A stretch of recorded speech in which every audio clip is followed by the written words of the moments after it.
ನೋಡಿ.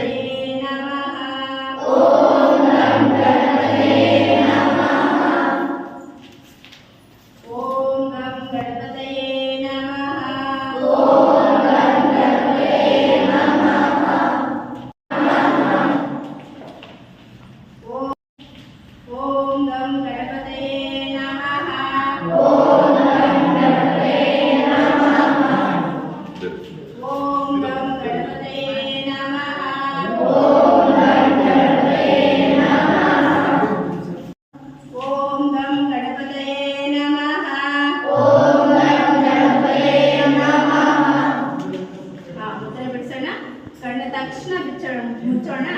ವಿಶ್ರಾಂತಿ ಸ್ಥಿತಿಗೆ ಹೋಗೋಣ. ಯಾವ ಸ್ಥಿತಿಗೆ ಹೋಗಿದ್ದೇವೆ? ವಿಶ್ರಾಂತಿ ಸ್ಥಿತಿಗೆ ಹೋಗಿದ್ದೇವೆ.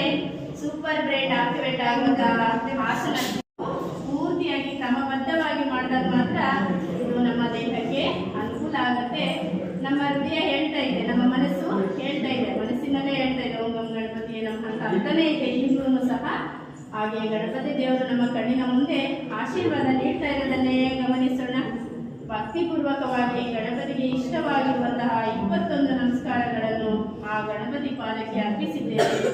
ಆ ಗಣಪತಿ ದೇವರು ಇನ್ನಷ್ಟು ವಿದ್ಯಾಭ್ಯಾಸ ನೀಡಲಿ, ಇನ್ನಷ್ಟು ಮೆದುಳಿಗೆ ಶಕ್ತಿಯನ್ನು ನೀಡಲಿ, ಇನ್ನಷ್ಟು ಜ್ಞಾಪಕ ಶಕ್ತಿ ಹೆಚ್ಚಾಗಲಿ ಎಂದು ಭಗವಂತನಲ್ಲಿ ಬೇಡುತ್ತಾ ಒಮ್ಮೆ ದೀರ್ಘವಾಗಿ ಉಸಿರು ತಗೊಳ್ಳೋಣ, ಹೋಲ್ಡ್ ಮಾಡೋಣ.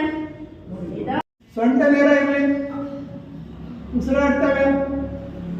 1 2 3 ಉಸಿರು ತಗೊಳ್ತಾ ನೇರ ಮಾಡ್ತೀವಿ, ಕೈ ಬಿಡ್ತೀವಿ, ರಿಲ್ಯಾಕ್ಸ್, ವಿಶ್ರಾಂತಿ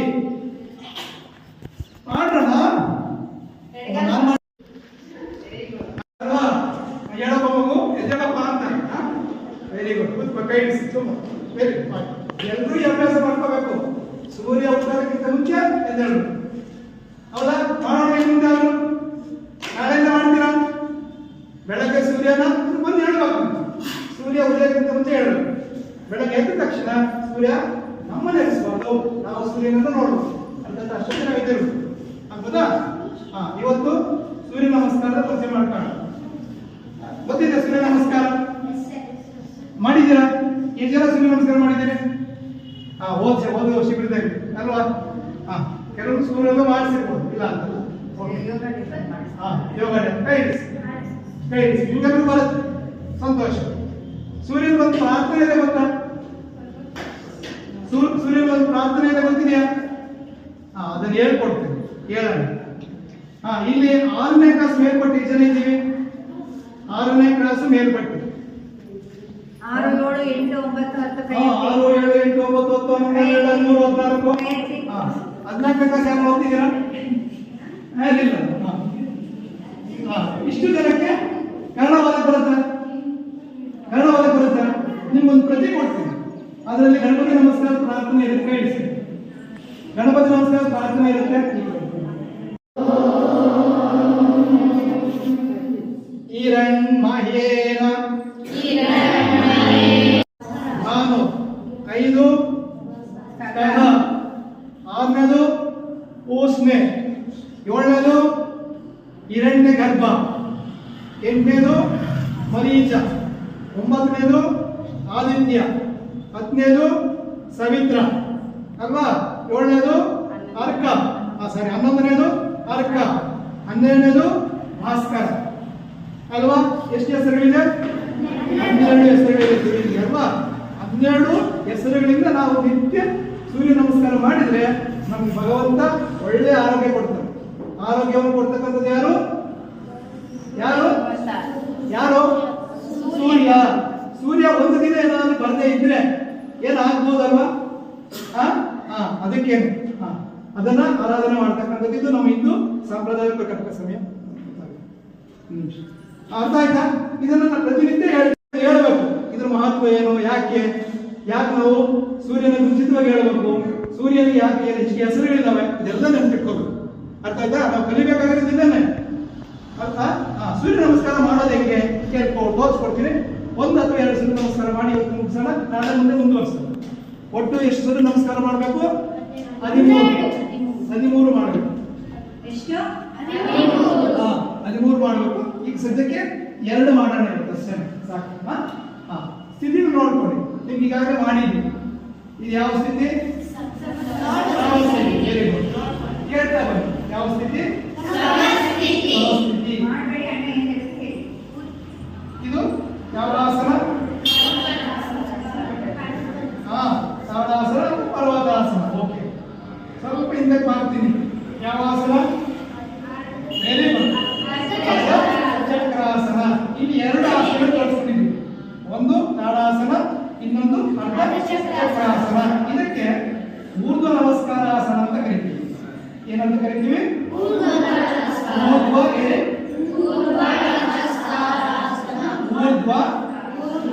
ನಮಸ್ಕಾರ ಆಸನ. ಊರ್ಧ್ವ ಅಂದ್ರೇನು? ಮೇಲ್. ನಾವೆಲ್ಲಿ ನಮಸ್ಕಾರ ಮಾಡಿದ್ದೀವಿ? ಮೇಲ್ಗಡೆ ಅಲ್ವಾ? ಅದಕ್ಕೆ ಊರ್ಧ್ವ ಅಂತ ಕರೀತೀವಿ. ಅರ್ಥ? ಇದು ಒಂದನೇ. ನೋಡಿ, ಇಲ್ಲಿ ಪ್ರಾರ್ಥನೆ ಮಾಡುವಾಗ ಯಾವ ಸ್ಥಿತಿನಲ್ಲಿ ಇದ್ದೀವಿ? ಯಾವ ಸ್ಥಿತಿ? ಯಾವ ಸ್ಥಿತಿ? ಯಾವ ಸ್ಥಿತಿ? ಯಾವ ಸ್ಥಿತಿ? ಇದು ನನ್ನ ಸಮಸ್ಥಿತಿನ. ನೋಡಿದ್ದು ನೋಡಿದ್ದೆ, ಹೇಳಿದ್ದು ಹೇಳಿದ್ದೆ.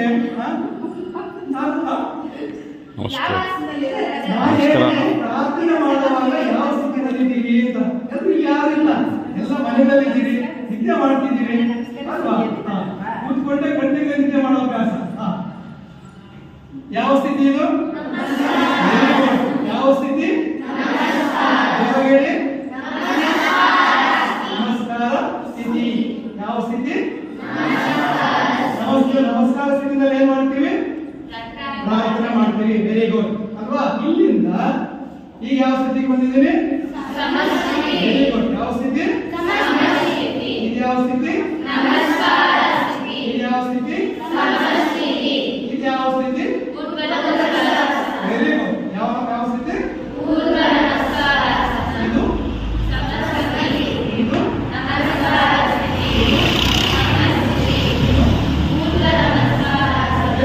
ಇದು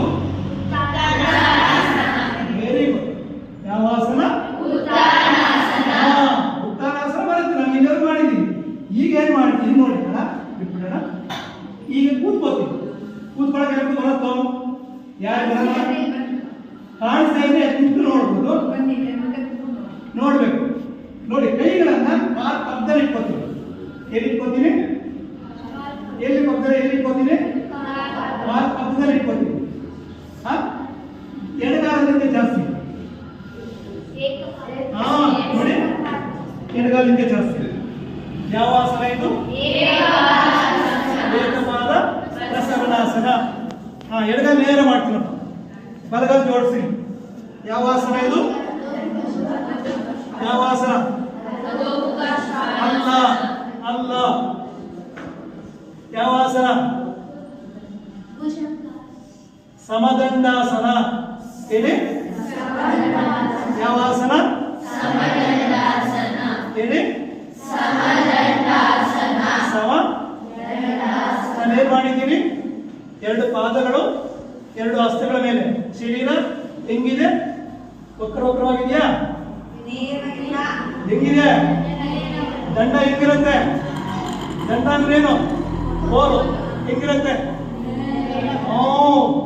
ಈಗ ಮೊಣಕಾಲೆಲ್ಲ ಬಿಡ್ತೀವಿ. ಏನ್ ಬಿಟ್ಟಿದ್ದೀನಿ? ಮೊಣಕಾಲು. ಎಷ್ಟು ಅಂಗಗಳು ದಾಟಿಸಿದಾರೆ ಹೇಳ್ತೀರಾ? 2 ಪಾದ, 2 ಮೊಣಕಾಲು, 2 ಹಸ್ತ. ಎಷ್ಟಾಯ್ತು? 6. ಇನ್ನ 2. ಒಂದು ಎದೆ, ಇನ್ನೊಂದು ಹಣೆ. ಒಟ್ಟು ಎಷ್ಟಾಯ್ತು? 8. Very good. ಇದಕ್ಕೆ ಅಷ್ಟಾಂಗ ಪಡಿಪಾದಾಸನ ಅಂತ ಕರೀತೀವಿ. ಏನು? ಅಷ್ಟಾಂಗ. ಅಷ್ಟಾಂಗ ಎಷ್ಟು? 8.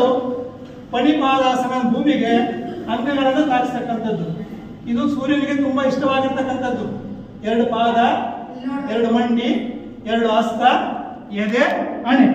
ಏನ್ ತಾಕಬಾರ್ದು ಗೊತ್ತಾ? ಮೂಗು ಮತ್ತು ಹೊಟ್ಟೆ ತಾಕಬಾರ್ದು. ನೋಡುವ. ಮತ್ತೆ ಮುಂದೆ ಹೋಗ್ತೀನಿ. ಹಾವಿನ ಎಡೆ ಅಂತ ಹೇಳ್ತೀನಿ. ಯಾವ ಆಸನ? ಭುಜಂಗಾಸನ. ಪೂರ್ಣ ಹಿಂದಕ್ಕೆ ಹೋಗ್ತೀನಿ. ಯಾವ ಆಸನ?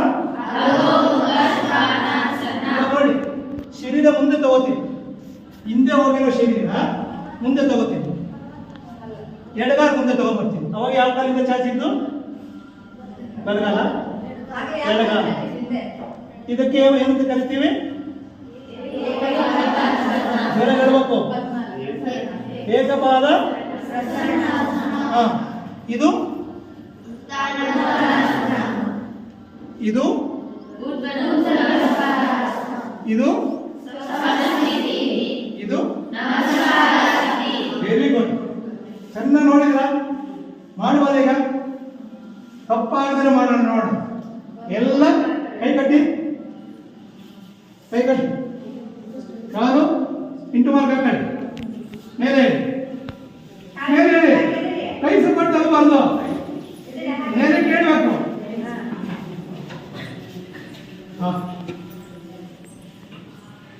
ಪಶ್ಚಿಮ ಕಡೆ ಬರ್ತಾನೆ ಅಲ್ವಾ? ದಕ್ಷಿಣದ ಕಡೆ ಬರ್ತಾನೆ, ಹೌದಲ್ಲ? ಕರೆಕ್ಟಾ? ಗೊತ್ತಿಲ್ಲ. ನಾನು ಮರ್ತೋಗಿದ್ದೀನಿ, ಹೇಳ್ಬೇಕು ನೀವು. ಯಾವುದು? ಪೂರ್ವಕ್ಕೆ. ಪೂರ್ವ ಯಾವುದು? ಇದು ಇದು ಪೂರ್ವ. ನಿಜನಾ? ಹೇಳೋಣ. ಇನ್ಯಾವುದು? ಚುರುಕಿರ್ಬೇಕು. ಎಲ್ಲರೂ ಹೇಳ್ಬೇಕು, ನಗುಮುಖ ಇರ್ಬೇಕು, ಎಲ್ಲ ಬಾಯಲ್ಲೂ ಶಬ್ದ ಪೂರ್ವಕ್ಕೆ ಬೇಡ, ಈ ಕಡೆನೇ ಇರ್ಲಿ. ನಾಳೆ ಮಾಡುವಾಗ ಪೂರ್ವಕ್ಕೆ ಮಾಡೋಣ. ನಿಮ್ ಜೊತೆ ನಾನು ಮಾಡ್ತೀನಿ, ಅಕ್ಕ ಅವರು ಮಾಡ್ತಾರೆ. ಆಯ್ತಾ? ನಮಸ್ಕಾರ ಸ್ಥಿತಿ. ಓಂ ಹಿರಣ್ಮಯೇನ ಮಾತ್ರೇಣ ಸತ್ಯಸ್ಯಾಪಿ ಮುಖಂ ಮುಖಂ ತತ್ವಂ ಕೋಶಂ ಅವಾರುಣೋ ಸತ್ಯಧರ್ಮಾಯ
ಕೂತ್ಕೊಳ್ಳಿ. ನಿಮ್ಮ ಕೈಗಳನ್ನು ಪಾದಪಕ್ಕದಲ್ಲಿ ಇಟ್ಕೊಳ್ಳಿ. ಎಡಗಾಲು ಏಕಪಾದ ಪ್ರಸರಣಾಸನ ಅಥವಾ ನೋಡಬೇಕು. ಎಡಗಾಲಿಂದೆ ಅಲೋಕ ಶ್ವಾನಾಸನ, ಸಮದಂಡಾಸನ,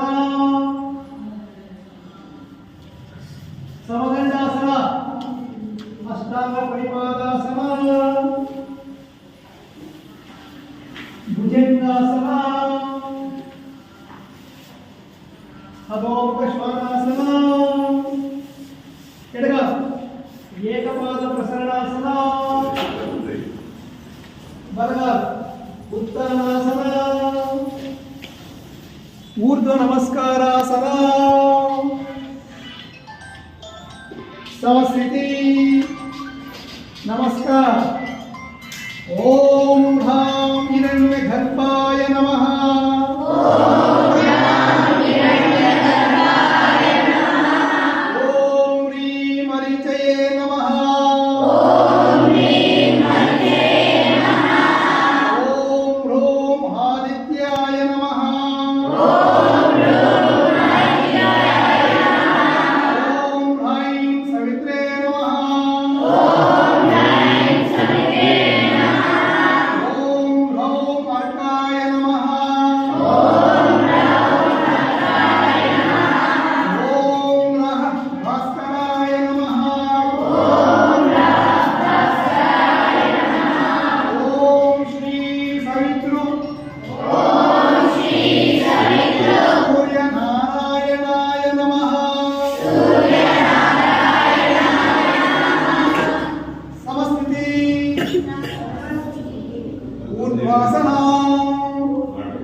ಬಲಗಾಲು ಏಕಪಾದ ಪ್ರಸರಣಾಸನ, ಎಡಗಾಲು ಅಧೋಮುಖ ಶ್ವಾನಾಸನ, ಸಮದಂಡಾಸನ. ಶರೀರ ಕೆಳಗಡೆ ಬಿಡಬಾರದು. ಮಕ್ಕಳು ಮಾಡಿ. ಅಷ್ಟಾಂಗ ಮಣಿಪಾದಾಸನ, ಆಗದೇ ಇರೋದು ಕೆಳಗೆ. ಭುಜಂಗಾಸನ ನಮ್ಮಕ್ಕೆ. ಅಧೋಮುಖ ಶ್ವಾನಾಸನ, ಬಲಗಾಲ ಏಕಪಾದ ಪ್ರಸರಣಾಸನ. ಎಲ್ಲಿಂದ ಅಲ್ಲಿಗೆ ಬರಬೇಕು. ಉತ್ಥಾನಾಸನ, ಊರ್ಧ್ವ ನಮಸ್ಕಾರಾಸನ, ಸಮಸ್ಥಿತಿ ನಮಸ್ಕಾರ. ಫಲಶ್ಯಸ್ಯ ನಮಸ್ಕಾರ ಯೇ ಕುರ್ವಂತಿ ದಿನೇ ದಿನೇ ಆಯುರ್ ಪ್ರಜ್ಞಾ ಬಲಂ ವೀರ್ಯಂ ತೇಜಸ್ ತೇಷಾಂಚ ಜಾಯತೆ. ಓಂ ನಮೋ ಭಗವತೆ ಸೂರ್ಯನಾರಾಯಣಾಯ. ಓಂ ನಮೋ ಭಗವತೆ ಸೂರ್ಯನಾರಾಯಣಾಯ. ಓಂ ನಮೋ ಭಗವತೆ ಸೂರ್ಯನಾರಾಯಣಾಯ ನಮಃ. ಅಲ್ಲೇ 3 ಪ್ರದಕ್ಷಿಣೆ ಮಾಡ್ತೀವಿ. ಒಂದನೇದು ಬಲಗಡೆಯಿಂದ ಸುತ್ತೀವಿ, 1, ಎರಡನೇದು 2, ಬಲಗಡೆಯಿಂದ 3. ಮತ್ತೋಯ್ತಲ್ಲ. ಬಲ ಯಾವುದು ಎಡ ಯಾವುದು ಗೊತ್ತಿಲ್ಲ. ಸಮುದ್ರ ವಸನೆ ದೇವಿ ಪರ್ವತಸ್ತನ ಮಂಡಲೆ ವಿಷ್ಣು ಪತ್ನಿ ನಮಸ್ತುಭ್ಯಂ ಪಾದಸ್ಪರ್ಶಂ ಕ್ಷಮಸ್ವ ಮೇ. ಮುಂದೆ ಬರ್ತೀವಿ. ಭೂತಾಯಿ ನಮಸ್ಕಾರ ಮಾಡ್ಕೊಡ್ತೀವಿ. 3 ಸಾರಿ ನಮಸ್ಕಾರ ಮಾಡ್ಕೊಡ್ತೀವಿ. ಭೂಮಿನ ಚೆನ್ನಾಗಿ ಮುಟ್ಟಿ ನಮಸ್ಕಾರ ಮಾಡ್ಕೊತೀವಿ. ಮೇಲೆ ಬರ್ತೀವಿ. ಅವಾಗ ಪರಶುದ್ಧ ಮಂತ್ರ ಹೇಳಿದೀವಿ. ಆದಿತ್ಯಕ್ಕೆ ನಮಸ್ಕಾರ ಮಾಡಬೇಕು ತಾಯಿಗೆ ಅಲ್ವಾ. ನಿಜಕ್ಕೂ ಕೂಡ ಯಾರು ತಂದೆ ತಾಯಿಗಳು ಇದೀವಿ ಅವ್ರು ಪುಣ್ಯವಂತರು. ಬೆಳಗ್ಗೆ ಎದ್ದ ತಕ್ಷಣ ಕೆಲಸ ಮಾಡಿ. ನನ್ಗೆ ಯಾರ ದೇವರು ಬೇಕಾಗಿಲ್ಲ, ಯಾರು ಬೇಕಾಗಿಲ್ಲ. ನಮ್ಗೆ ಕಾಣಿಸ್ತಕ್ಕಂಥ ಪ್ರತ್ಯಕ್ಷ ದೇವರು ನಮ್ಮ ತಾಯಿ ಮತ್ತು ತಂದೆ ಅಲ್ವಾ. ಅವರಿಗೆ ನಾವು ನಮಸ್ಕಾರ ಮಾಡಬೇಕು ಬೆಳಗ್ಗೆ ಎದ್ದ ತಕ್ಷಣ. ನಾಳೆಯಿಂದ ಮಾಡ್ತೀವಾ ಮಾಡ್ಕೊಂಬನ್ನಿ. ಫಲಿತ ನಿಮಗೆ ಸಿಗತ್ತೆ. ಆಯ್ತಾ? ಅಲ್ಲ ಆಯ್ತು. 2ನೇ ತಾಯಿ ಭೂಮಿ ತಾಯಿ ಅಲ್ವಾ. ನಮ್ಗೆ ಜನ್ಮ ಕೊಡ್ತಾರೆ ತಾಯಿ. ನಾವು ಭೂಮಿಗೆ ಬರ್ತೀವಿ. ನಾವು ಬದುಕಿರೋವರು ನಮ್ಮನ್ನ ಹೊತ್ತು ಸುಟ್ಟು ಮಾಡ್ತಾರೆ ಯಾರು. ನಾವು ಕುಣಿತೀವಿ, ಜಿಗಿತೀವಿ, ಏನೆಲ್ಲ ಮಾಡ್ತೀವಿ. ಯಾವತ್ತಾದ್ರೂ ಭೂಮಿ ತಾಯಿ ಕೋಪ ಮಾಡ್ಕೊಂಡಿದ್ದಾರ? ಅಮ್ಮ ಕೋಪ ಮಾಡ್ಕೋತಾರ? ನೀವು ಎಷ್ಟೇ ತಪ್ಪು ಮಾಡ್ಲಿ ಅಮ್ಮ ಕೋಪ ಮಾಡ್ಕೋತಾರ?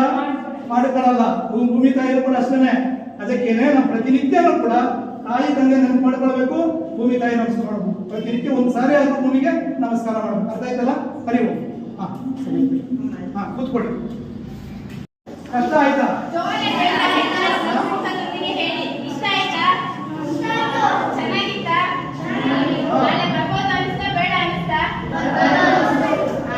ನಿನ್ನೆ ಎಷ್ಟು ಜನ ಬಂದಿದ್ರು ಅಷ್ಟು ಜನ ಕರೆಕ್ಟಾಗಿ ಬಂದವ್ರೆ. ಒಬ್ಬರು ಮಾತ್ರ ಎಕ್ಸ್ಟ್ರಾ ಕೊಡೋದಿಲ್ಲ. ಓಕೆ, ನಮಸ್ಕಾರ ಸ್ಥಿತಿ ಹೇಳ್ಕೊಡ್ತೇನೆ.